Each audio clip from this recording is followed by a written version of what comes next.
வாழ்க வளமுடன். அன்பர்களின் கனிவான கவனத்திற்கு ஒரு நினைவூட்டல். அருட்தந்தை வேதாத்திரி மகரிஷி அவர்கள் தனி மனிதன் அமைதி பெறுவதற்காக உடல் நலத்திற்கு உடற்பயிற்சி, உயிர் வளம் பெற காயகல்ப பயிற்சி, மனம் அமைதி பெற அகத்தவம் மற்றும் அகத்தாய்வு பயிற்சிகளை அளித்துள்ளார்கள்.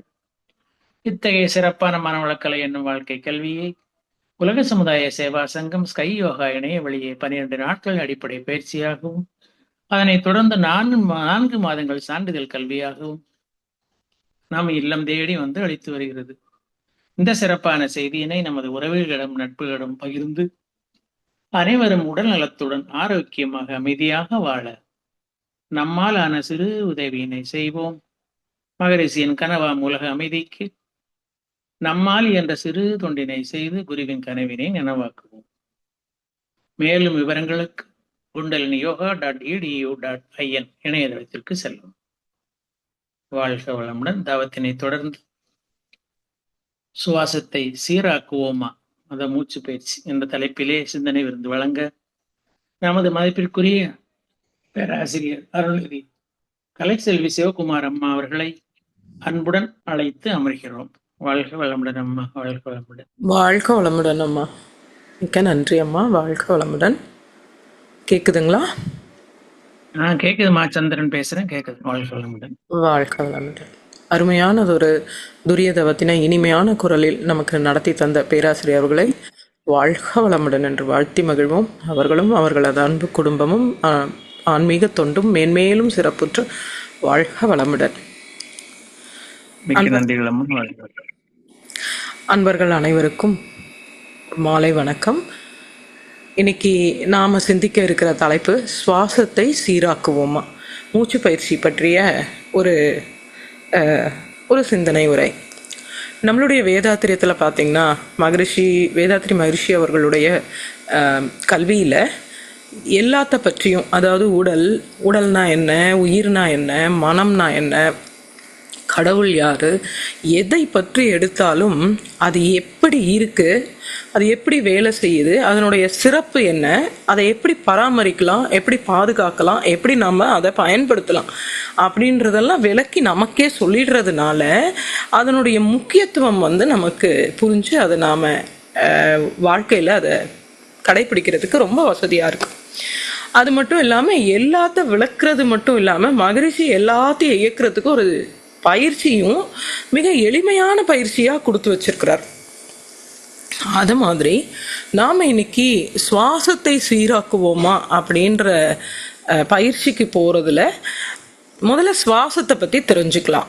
சுவாசம், மூச்சு அப்படின்றது நமக்கு இறைவன் தந்த பரிசு அப்படின்னு கூட கண்டிப்பாக சொல்லலாம். இந்த மூச்சு இருக்கிற வரைக்கும் தான் இந்த உடலில் உயிர் இயங்கும் இல்லைங்களா?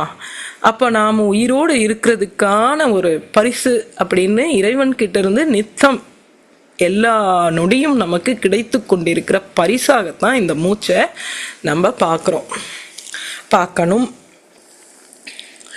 மூச்சு எல்லோருக்குமே ஒரு கணக்கு இருக்குது. இந்த உயிர் இத்தனை மூச்சு, அதுதான் அதனுடைய ஆயுட்காலம் அப்படின்றது எழுதி வச்சிருக்குன்னு சொல்கிறாங்க. அது யாருக்கும் நமக்கு நம்மளுடைய எத்தனை மூச்சு நம்மளுடைய கணக்கில் இருக்குது, ஆயுட்காலத்தில் இருக்குன்னு கணக்கு தெரியாது. ஆனால் இவ்வளவுதான் அப்படின்றது எல்லாருக்குமே எழுதிப்பட்ட விதி தான். இந்த மூச்சு வர்றதுனால தான் இந்த உடல் உயிர் இயங்குது அப்படின்னு சொன்னோம் இல்லையா? இந்த உடலில் இயங்குது. அப்போ உடலுக்கு எத்தனை இயக்கத்தில் என்னென்ன செய்கிறது இந்த மூச்சு காற்று அப்படின்னு பார்த்தீங்கன்னா, பொதுவாக நாம் படிச்சிருக்கிறதுல காற்று உள்ளே சுவாசிக்கும் பொழுது நுரையீரல் அதில் இருக்கக்கூடிய ஆக்சிஜனை எடுத்துக்கிட்டு கரியமில வாயு ஆகிய கார்பன் டை ஆக்சைடை வெளியே தள்ளுது. அதுக்கு தேவையான ஆக்சிஜனை மட்டும் எடுத்துக்குது, மற்றது எல்லாத்தையும் வெளி மூச்சு விடுறதுல அதை வெளியே தள்ளிடுது. அப்போ எடுத்துக்கொண்டு இந்த ஆக்சிஜனை என்ன செய்யுது அப்படின்னு பார்த்தா, ரத்தத்தை சுத்திகரிக்கிறதுக்கு உபயோகிக்கிறது இந்த ஆக்சிஜன். அப்போ சுத்திகரிக்கப்பட்ட ரத்தம் என்ன செய்யுது? அப்போ அந்த ஆக்சிஜனை ரத்தம் மூலமாக உடலில் உள்ள எல்லா சிற்றறைகளுக்கும் எடுத்து செல்கிறது. ஆக்சிஜன் உச்சந்தலையிலிருந்து உள்ளங்கால் வரைக்கும் எல்லா இடத்துலையும் இந்த ஆக்சிஜன் தேவைப்படுது. அப்போ அதை கொண்டு செல்லும் பொழுது தான் இந்த மூச்சுக்காற்று அப்போ இந்த உடலுக்கு சீராக கிடைச்சதுன்னா அது புத்துணர்வு, ஆக்கமும் ஊக்கமும் தருவது காற்று அப்படின்னு சொல்லுவாங்க. அப்போ உடலுக்கே ஒரு புத்துணர்வு ஏற்படுகிறது. எப்பொழுது நல்லா நிறைவா மூச்சை எடுத்து உச்சந்தலையிலிருந்து உள்ளங்கால் வரைக்கும் இந்த ஆக்சிஜன் பாய்ந்தால் நமக்கு புத்துணர்வோடு சுறுசுறுப்போடு நாள் முழுவதும் ஆரோக்கியமாக இந்த உடல் இருக்குது. 90% நோய்கள் பார்த்தீங்கன்னா மூச்சை சரி பண்ணுறதுலையே விரட்டிடலாம் அப்படின்னு சொல்கிறாங்க. இந்த உச்சந்தலையிலேருந்து உள்ளங்கால் வரைக்கும் எல்லா சிற்றறைகளுக்கும் காற்று, அதாவது ஆக்சிஜன் ஒழுங்காக எடுத்துகிட்டு போயிட்டாவே எல்லாமே சிறப்பாக இயங்கும், உற்சாகமாக இயங்கும், நோயை சரி பண்ணிடலான்னு சொல்கிறாங்க. ஆனால் ஏன் அப்போது நாம் மூச்சை எடுத்துக்கிட்டு தானே இருக்கோம் அப்படின்னா ஆழ்ந்த சுவாசம் எடுக்கிறோமா அப்படின்றதுல இல்லை. நம்ம மூச்சை பற்றி நம்ம இப்போ பேசும்போது கூட அந்த மூச்சு இயல்பாக அது உள்ளே வந்து போய்கிட்டு தான் இருக்குது. அதை நம்ம கவனிக்கிறோமான்னு சொன்னால் இல்லை, கவனிக்கிறது இல்லை. ஸோ அதை கவனிக்காமல் நாம் வேறு விஷயங்களில் நம்ம மனம் ஈடுபடும் பொழுது என்ன நடக்குதுன்னா கொஞ்சம் கொஞ்சமாக அந்த எடுத்துக்கொள்ளக்கூடிய அளவு வந்து குறையுது. இப்போ நம்மளுடைய நுரையீரல் பார்த்திங்கன்னா கிட்டத்தட்ட 6 லிட்டர் ஆக்சிஜன் காற்றை வந்து உள்ளே நிரப்பக்கூடிய அளவுக்கு வலிமை இடம், அவ்வளோ இடம் இருக்குது. ஆனால் நம்ம அந்த அளவுக்கு நம்ம ஒவ்வொரு மூச்சும் எடுக்கிறோமா அப்படின்றது சந்தேகம்தான், கேள்விக்குறி தான். அப்படி எடுத்தோமையானால் நம்ம ஆரோக்கியமாக இருக்கலாம். அப்போ மூச்சை நாம் வந்து கவனிக்கிறதே இல்லை. இந்த மூச்சு தான் உடலை இப்படி சீர்படுத்துது, நோயை ஓட்டுது, புத்துணர்வோடு வச்சுக்குதுன்னு நம்ம பார்த்தோம். உடலுக்கு மட்டும் இல்லைங்க, மனதுக்கும் இந்த மூச்சு காற்றுக்கும் நேரடியான தொடர்பு இருக்குது. எப்படின்னு பார்த்தீங்கன்னா, மனம் உணர்ச்சி வயப்பட்ட நிலையில் கோவத்தை வெளிப்படுத்தும் போதோ இல்லை அந்த உணர்ச்சி வயப்பட்ட நிலையில் இருக்கும் பொழுது பார்த்திங்கன்னா படபடப்போடு இருக்கும். மூச்சு சீக்கிரம் எடுத்து விடுவாங்க, வேகமாக எடுத்து காற்று விடுற மாதிரி இருக்கும். அப்போது அந்த மனநிலை வந்து அமைதியாக இல்லை, ஏதோ ஒரு உணர்ச்சி வயப்பட்ட நிலையில் இருக்குது அப்படின்றத அதை உணர்த்துது.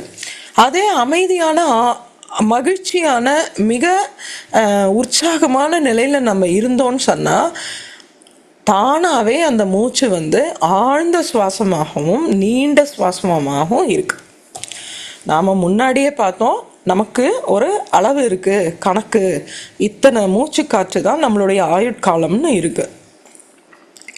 ஸோ நாம் உணர்ச்சி வயப்பட்டு மூச்சை அதிகமாக எடுத்தோன்னு சொன்னால் விரயம் செய்கிறோம் அப்படின்னு அர்த்தம். அதை வேஸ்ட் பண்ணுறோம், விரயம் செய்கிறோம். அப்போ நம்மளுடைய ஆயுள் வந்து குறையுது. அப்போது இது வரைக்கும் நாம் பார்த்ததில் பார்த்திங்கன்னா நம்மளுடைய சுவாசம் எவ்வளவு முக்கியமானது, உடலுக்கும் முக்கியமானது, மனதிற்கும் முக்கியமானது, உயிருக்கும் முக்கியமானது. அது இருக்கிறதுனால தானே உயிரே இயங்குது. அப்போ உடல், உயிர், மனம் எல்லாத்துக்குமே இந்த சுவாசம் அப்படின்றது மிக முக்கியமான ஒன்று. எல்லா ஆன்மீக நிலையத்திலையும் நிறைய வழி இருக்குது இல்லைங்களா? நிறைய ஆன்மீக தலைவர்கள் இருக்காங்க, அவர்களுடைய பாதைகள், வெவ்வேறு பாதைகள் இருக்குது. ஆனால் நிறைய பாதைகளில் பார்த்திங்கன்னா இந்த மூச்சில் தான் கவனம் வைக்கிறத கொண்டு வருவாங்க. நிறைய மூச்சு காற்றை கவனிக்கிற பயிற்சிகள் தான் அவங்க அடிப்படையில் ஆரம்பத்திலேயே இருக்கிறது வந்து மூச்சு காற்றை கவனிக்கிறதா தான் இருக்கும். நாம் தவத்தில் ஆழ்ந்து போகிறதுக்கு கூட சில நேரம் ஆரம்பத்தில் சொல்லுவாங்க மூச்சு காற்றை கவனிங்க, மூச்சு காற்றை கவனிங்க. இப்போல்லாம் நம்மளுடைய பயிற்சியிலேயே நம்ம என்ன வைக்கிறோம், முதல்ல நாடி சுற்றி, தண்டுவடை சுற்றின்ற பிராணாயாம பயிற்சிகள், மூச்சு பயிற்சிகளை தான் நம்ம வைக்கிறோம். ஆக திருமூலர் ஐயா சொல்கிற பாட்டில் கூட ஏற்றி இறக்கி இருகாலும் பூரிக்கும் காற்றை பிடிக்கும் கணக்கறிவார் இல்லை. இந்த காற்றை வந்து இயக்க தெரிஞ்சுக்கிட்டா கூற்றை கூட உதைக்க முடியும்னு சொல்கிறாங்க. கூற்றுவன் அப்படின்றது யமன், அந்த யமனை கூட தள்ளி வச்சிடலாம் அப்படின்றத சொல்கிறாங்க. எப்போ இந்த மூச்சு காற்றை பற்றி நன்றாக தெரிந்து கொண்டோமே. ஆனால் இப்படிப்பட்ட இந்த இவ்வளோ சிறப்பான மூச்சை நாம் எப்படி கவனிக்கிறோம், எப்படி பாதுகாக்கிறோம், நம்மளால் பாதுகாக்க முடியுமா அப்படின்னா அதை தான் வேதாத்ரி மகரிஷி பயிற்சியாக நமக்கு கொடுத்துருக்கிறார். தசைநார் மூச்சு பயிற்சி அப்படின்ற நம்மளுடைய உடற்பயிற்சியில் ஒரு அங்கமாக தசைநார் மூச்சு பயிற்சி அப்படின்ற ஒரு பகுதி இருக்குது இல்லைங்களா. அந்த பயிற்சியில் முதல்ல நாம்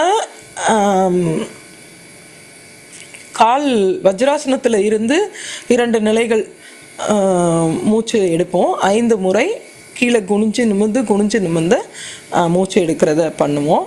அதுக்கப்புறமா நாம் செய்கிறது பார்த்திங்கன்னா உட்கார்ந்த நிலையில், சுகாசனத்தில் உட்கார்ந்த நிலையில் கைகளை மாற்றி மாற்றி வைத்தே 5 பகுதியாக சுவாச எடுக்கிற பயிற்சியை நம்ம பண்ணுவோம். ஒன்றும் 5 முறை எடுப்போம். பொதுவான விதி என்னன்னு பார்த்தீங்கன்னா, சுவாசம் எடுக்கும் பொழுது நம்ம வயிறு வெளியே வருதா அப்படின்னு கவனிக்க சொல்லுவாங்க. அதாவது நல்லா ஆழ்ந்த சுவாசம் எடுக்கும் பொழுது வயிறு அப்படின்றது வெளியே வரும். சுவாசம் வெளியேற்றும் போது வயிறு உள்ளே போகணும், சுருங்கணும்.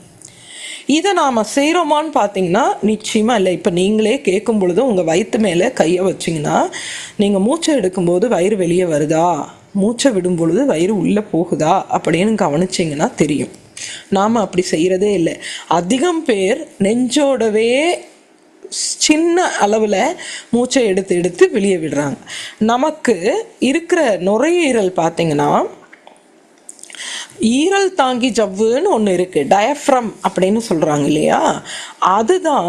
அது இயங்குறதுனால தான் இந்த நுரையீரல் சுருங்குது, விரியுது. நமக்கு இதயம் அப்படின்றது அதில் இருக்கிற சிற்றறை எப்படின்னா தானாக அடிச்சுக்கும். அதுக்கு அந்த பம்பிங் அப்படின்றத சுருங்கி விரிகிறது அந்த செல்லுக்கே இருக்குது. ஆனால் நுரையீரலுக்கு அப்படி இல்லை. நுரையீரலுக்கு எது இயக்குது அப்படின்னா இந்த ஈரல் தாங்கி சவ்வு என்ற இந்த டயஃப்ரம் கீழே இறங்கும்போது அந்த நுரையீரல் நல்லா விரிஞ்சு மூச்சு காற்றை உள்ளே எடுக்கும். அந்த டயஃப்ரம் சுருங்கும் போது உள்ளுக்கு இழுக்கும்போது இந்த நுரையீரலும் சுருங்கி காற்றை வெளியேற்றுது. அப்படி தான் இயக்கம். அப்போ நம்ம மூச்சு எடுக்கும் பொழுது நல்லா ஆழ்ந்த மூச்சு வயிறு வரைக்கும் எடுக்கணும்னு சொல்கிறாங்க. வயிறு வரைக்கும் எடுக்கிறது என்னன்னா, மூச்சு எடுக்கும் பொழுது வயிறு வெளியே வரணும். குழந்தைங்கள பார்க்க சொல்லுவாங்க. சின்ன பிறந்த குழந்தைங்கள பார்த்தா அதுங்க மூச்சு எடுக்கும்போது அந்த வயிறு மேலே வர்றதும் உள்ளே வர்றதும் நல்லா தெரியும். ஆனால் நாம் பெரியவங்களா நிறைய விஷயங்களை கவனிக்கும் போது அந்த மூச்சை சரியாக எடுக்கிறதில்ல. நல்லா ஞாபகம் வச்சுக்கணும், 90% நோயை மூச்சை சரியாக எடுக்கிறதுலையே சீர்படுத்திடலாம். இப்போ மகரிஷி கொடுத்த பயிற்சிகளில் பார்த்தீங்கன்னா நமக்கு இருக்கிற நுரையீரல் 2 இருக்குது இல்லைங்களா. வலது பக்கம் 1, இடது பக்கம் 1, 2 இருக்குது. அது பார்த்தீங்கன்னா நுரை மாதிரி ஒரு ஸ்பாஞ்சு மாதிரி ஒரு அமைப்பு. அந்த செல்கள் தனித்துவமான, அதை போல செல் வேறு எங்கேயுமே வேற எந்த உறுப்புக்கும் இல்லை, நுரையீரலுக்கு மட்டும்தான் அந்த மாதிரி ஒரு அமைப்பு இருக்கு. அது உள்ள ஆல்வியோலைன்னு சொல்ற காற்று பைகள் எக்கச்சக்கமாக இருக்கு, நிறைய நிரம்பி இருக்கு. நாம் எடுக்கிற மூச்சு எல்லா பையும் நல்லா காற்றை எடுத்து சுருங்கணும், சுருங்கி விரிஞ்சு சுருங்கணும். அப்போ அதற்கான பயிற்சியை சுகாசனத்தில் உட்கார்ந்துட்டு செய்கிற மாதிரி அவ்வளோ எளிமையாக வச்சிருக்காரு மகரிஷி. முதல்ல நாம் தசைநார் மூச்சு பயிற்சியில் வஜ்ராசனத்தில் இருந்து கையை சின்முத்திரை வச்சு தொடையிடுக்கில் வச்சுக்கிறோம். 2 கையும் நல்லா மூச்சை எடுத்துட்டு தான் குனியணும். மூச்சை எடுக்காம குனியக்கூடாது. நல்லா பின்னாடி சாயிற மாதிரி மூச்சை நல்லா நிரப்பிக்கிட்டு அதுக்கப்புறம் குனிஞ்சோன்னு சொன்னால் நமக்கு முதுகெலும்பில் எந்த பாதிப்பும் ஏற்படாது. ஏன்னா முதுகெலும்பு 33 துண்டுகளால் அந்த துண்டுகளுக்கு நடுவில் சவ்வு இருக்கு, ஒவ்வொரு எலும்பு துண்டுக்கும் நடுவில் சவ்வு வச்சிருக்காங்க. நாம மூச்சை எடுக்காம கீழே குனிஞ்சோன்னு சொன்னா அதற்கு பாதிப்பு ஏற்படும். அதனாலதான் மகரிஷி அழகா நல்லா மூச்சை எடுத்துட்டு பின்னாடி கொஞ்சம் சாஞ்சா மாதிரி நல்லா மூச்சை எடுத்துட்டு அதுக்கப்புறம் மூச்சை விட்டுக்கிட்டே கீழே குனியும் போது தலை, கழுத்து, முதுகு நேர்கோட்டில் இருக்கணும்னு சொல்கிறாங்க. அப்போ அடிவயிறு நல்லா சுருங்குது. அது வரைக்கும் நம்ம நல்லா காற்றை எடுத்து விடுறோம்.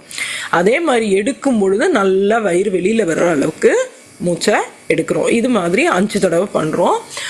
அடுத்த நிலையில ஆதி முத்திரை கையில வச்சு சின்முத்திரையை மாத்தி ஆதி முத்திரை வைத்து அடி வயிற்றுல 2 கையும் பிரியக்கூடாது, 2 கையும் சேர்த்து வச்சு நிறைய பேரால முழுவதும் குனிய முடியலன்னாலும் பரவாயில்ல, நம்மளால முடிந்த அளவுக்கு வயிற்றை அடி வயிற்றை அழுத்துற அளவுக்கு எவ்வளவு குனிய முடியுதோ முன்னால கழுத்து தலை நேர்கோட்டில் முதுகோடு இருக்கணும். அந்த நிலையில் முன்னாடி குனிஞ்சு நிமிர்ந்து 5 தடவை நல்லா மூச்சை எடுத்து விடுறோம். இதுலேயே உங்களுக்கு வார்மிங் அப் மாதிரி அந்த நுரையீரலுக்கு கிடைச்சிடுது. அடி வயிறு வரைக்கும் மூச்சை எடுத்து விடக்கூடிய பயிற்சியும் கொடுத்துட்டு அதுக்கப்புறம் வஜ்ராசனத்துலேருந்து சுகாசனத்தில் மாற வைக்கிறாரு நம்மளை. சுகாசனத்தில் இருந்துட்டு ஒரு கை முதல்ல வலது கையை தொப்புள் மேலே வச்சு இடது கையை கிராஸ் பண்ணி காது பக்கம் வைக்க சொல்கிறாங்க. அதில் காதில் வைக்கிறத விட முக்கியமாக நெஞ்சு அழுத்துறது தான் முக்கியம். ஏன்னா நமக்கு இருக்கிற இரு சுவாச பைகளையும் நன்றாக இயக்கணும்னு மகரிஷி இந்த பயிற்சியை வச்சுருக்காங்க. ஸோ நம்ம நல்லா நெஞ்சை அழுத்தி வைக்கும்போது காது எட்டலைனாலும் பரவாயில்ல, இடது கை நெஞ்சை நல்லா அழுத்தி ஒட்டி இந்த பக்கம் பிடிச்சிருந்தோன்னு சொன்னால் ஒரு பக்க நுரையீரல் நல்லா விரியுது, சுருங்குது, நல்லா விரியுது, சுருங்குது. அதில் மேலேருந்து கீழே வரைக்கும் இருக்கிற எல்லா ஆல்வியோலை குட்டி காற்று பைகள், அதுக்குள்ளே இருக்கிற காற்று பைகள் எல்லாம் சுருங்குது, விரியுது, சுருங்குது, விரியுது. அதே மாதிரி கையை மாற்றி பண்ணுறோம். இடது கையை தொப்புள் மேலே வச்சுட்டு வலது கையை நெஞ்சு அழுத்தினா மாதிரி காதோரமாக வச்சுட்டு காது எட்டலைனாலும் பரவாயில்ல, நெஞ்சு அழுத்துறது ரொம்ப முக்கியம். இப்படி பண்ணும்போது மற்ற பக்கத்தில் இருக்கிற நுரையீரல், 2 பக்க நுரையீரல் நம்ம சொன்னோம் இல்லையா, மற்ற பக்கத்தில் இருக்கிற நுரையீரலும் நல்லா சுருங்கி விரியுது. உட்கார்ந்த நிலையிலேயே நம்ம எந்த பெரிய உபகரணம் எதுவும் இல்லாமல் நம்ம கைகளை வச்சே அழகாக நம்மளுடைய நுரையீரலை எளிமையாக இயக்கலாம். நல்லா முழு திறன் 6 லிட்டர் கொள்ளளவு அந்த நுரையீரல் அப்படின்னு சொன்னால் தன்னுடைய ஆயுட்காலம் வரைக்கும் அதை எடுக்கிற பயிற்சியை நமக்கு இது மகரிஷி எளிமையாக கொடுத்துருக்காரு. அதை உணர்ந்து செய்யணும். இந்த சுவாசத்தோட பயிற்சி செய்யும் பொழுது நம்ம பயிற்சியும் செய்யும் பொழுதும் எந்த நிலையில் உட்கார்ந்துருக்கிறோம், எந்த உறுப்புக்கு பயிற்சி செய்கிறோன்றத விழிப்புணர்வோடு தான் செய்ய சொல்லுவாங்க. அதே மாதிரி தான் இந்த மூச்சு பயிற்சியிலையும் நாம் இப்போ கவனத்தோட அந்த நுரையீரலை சுருக்கி விரிக்கிற பயிற்சியை பண்ணுறோம். அடுத்து பார்த்தீங்கன்னா 2 கையும் வைக்கும் பொழுது இடது கை முதல்ல வச்சு மேலே வலது கையை வச்சு அழுத்தி 2 பக்கமும் அழுத்திக்கிறோம். அப்போ என்ன ஆகுதுன்னா முதுகு பக்கமாக இருக்கிற விரிகிற தன்மை நல்லா கிடைக்குது. பின்பக்கமாக இருக்கக்கூடிய ஆல்வியோலை எல்லாமே காற்றுப்பைகள் எல்லாமே நல்ல விரியக்கூடிய தன்மையை அது கொடுக்குது. அப்புறமா காது மேலே மூடி பின் மண்டையில் கையை கோத்தா மாதிரி வைக்கிறோம் இல்லைங்களா, அதாவது 2 விரல் சேர்ந்தா மாதிரி. அது எங்கே வைப்போம்? அந்த குழி, அங்கே ஒரு குழி இருக்குது, பிடரியில் ஒரு குழி இருக்குது. அந்த இடத்துல நம்ம விரல்கள் கோத்து இருக்கும், காதை மூடி இருக்கும். இந்த நிலையில் நாம் செய்கிற பயிற்சியில் மறைமுகமாக மகரிஷி வர்ம புள்ளிகளை தீண்டுறார். வர்ம புள்ளிகளை நாமே நம்ம உடம்பை இயக்கிறதுக்கு தொடுறோம். இந்த வர்ம புள்ளிகள் என்ன செய்யுது அப்படின்னு சொன்னா, நீங்க இப்படி காதை மூடி பின்மண்டையில அந்த குழியில கை வச்சு செய்யும் பொழுது உங்களுடைய சூக்கும உடல்ல இருக்கக்கூடிய ஆதாரங்கள் எல்லாம் இயங்கும். இங்க பாருங்க, இந்த மூச்சு பயிற்சி மூச்சு உடலுக்கும் உயிருக்கும் மனதுக்கும் எல்லாத்துக்கும், ஆனா ஒரு ஆதாரம் இந்த சுவாசம் அப்படின்றது. அப்போ நாம் செய்கிற இந்த பயிற்சியிலேயே நான் மகரிஷி வந்து இந்த புள்ளியை தொடுறதுனால, பின்மண்டையில் அந்த கை வைக்கிறதுனால நம்ம உடல்ல இருக்கக்கூடிய எல்லா ஆதாரங்கள் வழியாக சுவாசம், சரம் அப்படின்னு சொல்லுவாங்க, அது இயங்க தொடங்குது. அப்போ உயிர் நல்லா வேலை செய்ய ஆரம்பிச்சிடுதுங்களா. அடுத்த நிலை, கண்களை மூடியவாறு முன்னாடி கை வச்சு சாதாரண நிலையில நாம கை வச்சு நாம மூச்சு பயிற்சி எடுக்கிறோம். இதை பார்த்தீங்கன்னா என்ன நிலையில, அதாவது நாள் முழுவதும் நாம இருக்கக்கூடிய சாதாரண நிலை, நாம் நடப்போம், ஏதோ செடிக்கு ஏதோ தண்ணி ஊற்றுறோமா, வீட்டில் வேலை செய்கிறோமா, உட்கார்றோமா, எழுந்துக்கிறோமா, படுக்கிறோமா, எந்த நிலையில் இருக்கும் பொழுதும் நார்மலாக தினசரி கடமைகளில் நம்மளுடைய நுரையீரல் எப்படி இருக்குமோ அந்த நிலையில் இந்த கண்ணை மூடி இருக்கும் பொழுது நல்லா கீழ் வரைக்கும், நுரையீரலோட 2 நுனி கீழ் வரைக்கும் அந்த காற்று போவதற்கான பயிற்சி இது.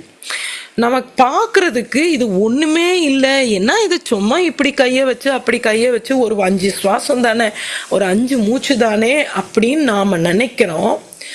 ஆனால் இந்த ஒவ்வொரு நிலையிலையும் 5 சுவாசத்தை நல்லா உள்ள இழுத்து வெளியே ஏற்றுற பயிற்சியை நாம் விழிப்போட செய்துட்டோம்னு சொன்னால் 24 மணி நேரமும் நம்மளை அறியாம இந்த நல்ல பயிற்சி நிலைக்கு அந்த நுரையீரல் வேலை செய்யும்.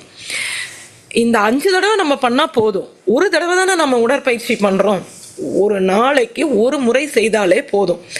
24 மணி நேரமும் நம்ம நுரையீரல் அதனுடைய வேலையை அது சிறப்பா செய்து கொள்ளும். அப்படிப்பட்ட எளிமையான பயிற்சியை தான் நமக்கு மகரிஷி கொடுத்துருக்கிறாரு. மூச்சு வந்து ரொம்ப நிறைய பேர் நினைப்பாங்க பிராணாயாம பயிற்சிகள் அவ்வளோ இல்லவே இல்லையே நம்ம மகரிஷி கொடுத்ததுலன்னு நினைக்கிறேன். ஆனால் ஷார்ட் அண்ட் ஸ்வீட்டுன்னு சொல்லுவாங்க பார்த்தீங்களா, அந்த மாதிரி சின்னதாக இருந்தாலும் குட்டியாக இருந்தாலும் வெரி எஃபெக்டிவ், ரொம்ப பயனுள்ளதாக கொடுத்துருக்காரு நமக்கு.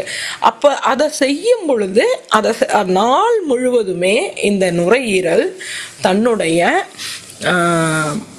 முழு கொள்ளளவை அது செய்வதற்கான பயிற்சியை அது எடுத்துக்குது. நம்ம ப்ராக்டிஸ் காலையில் 5 தடவை கொடுத்துட்டு விட்டோம்னா போதும், நாம் மறந்துட்டு நம்ம வேலை செய்யும் பொழுதும் அது தன்னுடைய முழு கொள்ளளவை கொண்டு செய்யக்கூடிய ஒரு பயிற்சியை அதுக்கு கிடைச்சிட்டதுனால அது எப்போவுமே நீங்கள் எப்படி படுத்தாலும் சரி உட்கார்ந்தாலும் சரி அது தன்னை வந்து முழுமையாக நிரப்பிக்கொள்ளக்கூடிய ஒரு பயிற்சியை அதுக்கு கொடுத்துடுறோம் நாம். அப்போ என்ன நடக்கும், அப்போது உச்சந்தலையிலேருந்து உள்ளங்கால் வரைக்கும் அந்த அந்த ஆக்சிஜன் அப்படின்றது சீராக நம்ம உடம்பு பூரா கிடைக்கும். அப்போ உடல் ஆரோக்கியமாக இருக்குங்களா, சுறுசுறுப்பாக இருக்குங்களா, புத்துணர்வோடு இருக்குங்க இல்லைங்களா. அப்போ அந்த அடிவயிற்று பகுதி சுறுசுறுப்படைகிறது, இந்த பயிற்சி தொந்தி குறைய வாய்ப்பு இருக்கிறது, இதெல்லாம் நமக்கு எழுதியிருக்காங்களே, கண்டிப்பாக இதெல்லாம் நமக்கு கிடைக்கும் இல்லைங்களா. எல்லா செல்களுக்கும் போதுமான அளவு பிராணவாயு கிடைக்குது இல்லைங்களா இந்த பயிற்சியினால. அப்புறம் பிராணவாயு அப்படின்றது தான் உயிர் சக்தி இல்லையா, பிராணன் உயிருக்கு சமம். அப்போ உயிர் சக்தி மேலோங்குது, பெருகுது இந்த பயிற்சியினால. அது மட்டும் இல்லை, எல்லா சுரப்பிகளுக்கும் நாம் சொன்னோம், இப்போ ஆதாரங்களை இயக்கும்னு சொன்னோம். ஒவ்வொரு ஆதாரத்துலேயும் என்ன இருக்குங்க, நாளமில்லா சுரப்பிகள் தான் இருக்குது. அப்போ அந்த இடத்துல இருக்கக்கூடிய நாளமில்லா சுரப்பிகள் நன்கு இயக்கம் பெறுது.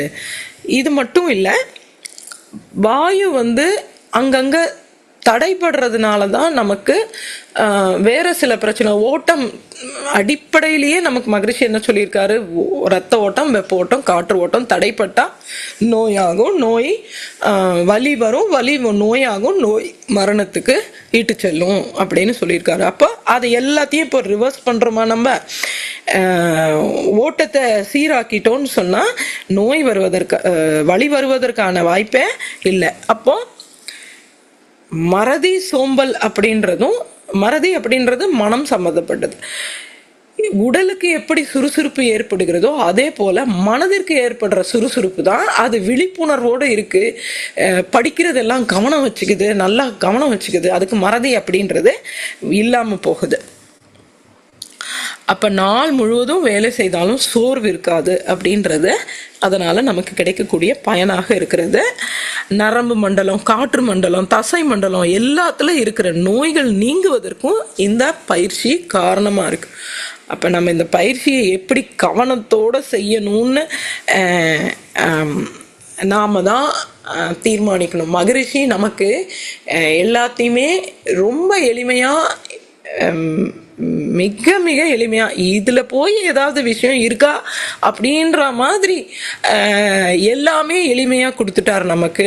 ஆனா அதுல அவ்வளோ ஆழ்ந்த பயனும் பயிற்சியும் எளிமையும் அதனால கிடைக்கிற பயன் நமக்கு மிகப்பெரியதாக இருக்குது. வெறும் இந்த மூச்சு காற்றிலே பாருங்களேன், இப்ப நமக்கு கணக்கு இதுதானே.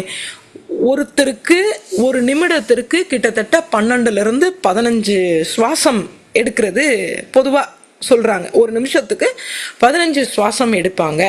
அப்போ அந்த கணக்கில் பார்த்தீங்கன்னா 1 மணி நேரத்துக்கு 900 வருது. ஒரு நாளைக்கு 21,600 சுவாசம் எடுக்கிறாங்கன்னு சொல்றாங்க. இந்த கணக்கை விளக்குறதுக்கு தான் சிதம்பரம் கோயில்ல பொன்னம்பலத்துல ஓடுகள் இந்த கணக்கை சொல்லி தான் வச்சிருக்காங்க அப்படின்னு சொல்றாங்க. இப்ப நாம சுவாச பயிற்சியில இந்த 5 நிலையில 5 முறை நம்ம சுவாசம் எடுக்கிறத நல்லா ஆழ்ந்து எடுக்கணும். வயிறு வெளியில வர்ற வரைக்கும் விடும்போது நல்லா முழுவதும் வெளியேற்றிடணும்.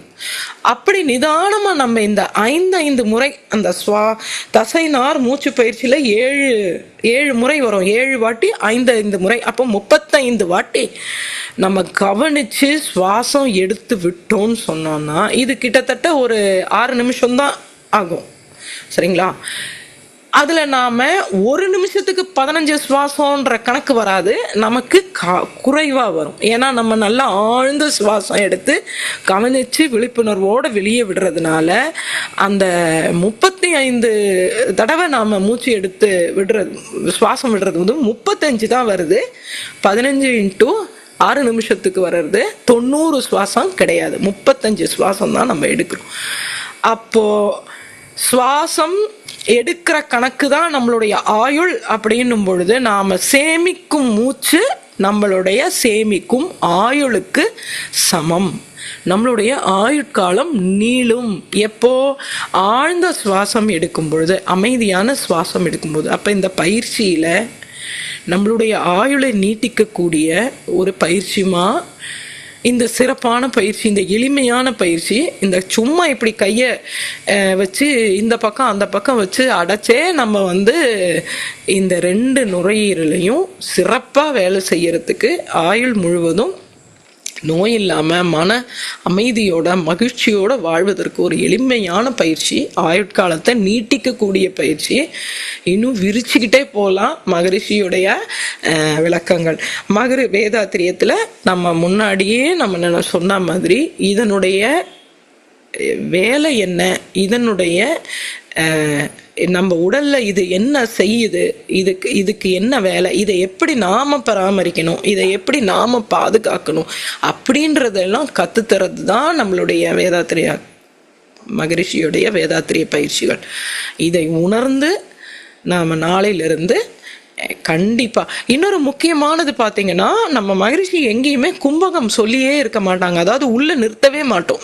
பயிற்சிகள்ல தவத்திலையும் சரி, காயகல்பத்திலையும் சரி, உடற்பயிற்சியிலையும் சரி, எடுக்கிறத அப்படியே வெளியேற்ற வேண்டியதுதான், நிறுத்துறதே கிடையாது.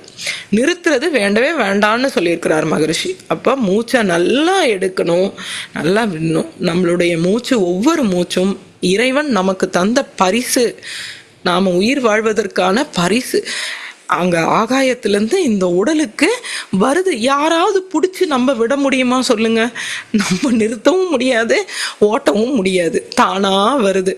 நம்மளுடைய இறைவன் கிட்ட இருந்து நமக்கு வர பரிசாக இதை நினைத்து இந்த பயிற்சிகளை வேதாத்ரி மகரிஷி கொடுத்த எளிமையான பயிற்சிகளை உணர்ந்து செய்வோம், பயன்பெறுவோம் என்று சொல்லி இந்த சிந்தனையை நான் நிறைவு செய்து கொள்கிறேன். இந்த வாய்ப்பளித்தமைக்கு நன்றி. வாழ்க வளமுடன்.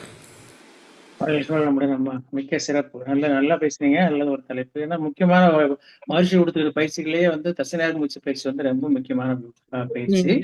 அந்த வகையில வந்து சுவாசம், அதாவது மூச்சே வந்து இறைவன் தந்த பரிசு தான் நீங்க சொன்னது ரொம்ப நல்லா இருந்துச்சு. அது மாதிரி நம்ம oxygen carbon di oxide point வரும்போது ஆக்சிஜன் வந்து ரத்த சுத்திகரிப்பு சமாச்சாரம் சாருடைய பணியை செய்யும் போது எந்த அளவுக்கு உடல் மனம் இன்க்ளூடிங் உயிர் கூட எவ்வளவு சுறுசுறுப்பா புத்துணர்ச்சியா இருக்குன்னு சொன்னீங்க. திருமூலருடைய லைன்ஸ் நல்லா கவர் பண்ணிக்கிற மாதிரி நல்லா இருந்துச்சு.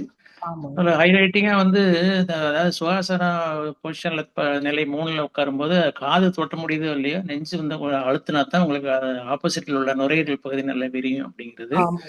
அதோட முக்கியமானது நிலை 6ல வந்து பிடரி குழி இப்ப கை வச்சு காதை பொத்தும் போது பிடரி குழியினுடைய தன்மையில வர்ம புள்ளி பாயிண்ட்ஸை கூட மகான் வந்து கவர் பண்ணியிருக்காரு நம்ம குரு அப்படிங்கிறது ரொம்ப நல்லா இருந்துச்சு.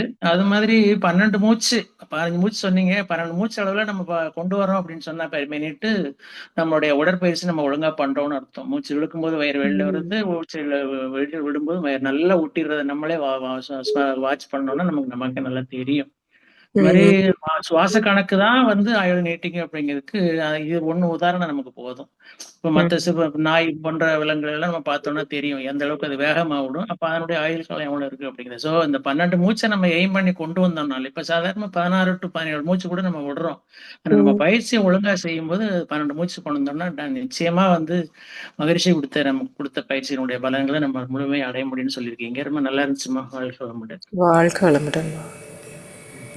சான்றோர் பெருமக்களே, நமக்கு மிக சிறப்பாக என்று தசைநார் மூச்சு பயிற்சி சம்பந்தப்பட்ட பாயிண்ட்ஸ்களை நமக்கு வந்து ரொம்ப அருமையாக வளர்க்கினாங்க. அம்மா அவர்களை நம்ம அனைவரும் தவநிலையிலிருந்து வாழ்த்து மகிழ்வோம். நமது பேராசிரியர் அருள்நிதி கலைசெல்வி சிவகுமார் அம்மா அவர்களும் அவர்தம் அன்பு குடும்பமும் அருள் பேராற்றல் கருணையினால் உடல் நலம், நீளாயுள், நிறை செல்வம், உயர் புகழ், மெய்ஞானம் ஓங்கி வாழ்க வளமுடன். வாழ்க வளமுடன். வாழ்க வளமுடன். மிக்க நன்றி. வாழ்க வளமுடன். வாழ்க வளமுடன். ஸ்கை ஆன்லைன் மெடிடேஷன் தினசரி நிகழ்வுகள் பற்றிய அறிவிப்புகள். காலை 5 மணிக்கு மகிழ்ச்சியின் பாடல்கள், 5:30 மணிக்கு தவம், தொடர்ந்து 6 மணிக்கு வீடியோ ஆடியோவில் தொடர்பேசி வகுப்பு இடம்பெறும். அதை பார்த்து கொண்டே நாம் செய்யலாம். மாலை 6 மணிக்கு மகிழ்ச்சியின் பாடல்கள், 6:25 மணிக்கு மாலை காயகல்பம், மாலை 6:30 மணிக்கு தவம், 7:30 மணிக்கு சிந்தனை விருத்து, மாலை 7:30 மணி உலக நல வாழ்த்துடன் நிறைவு.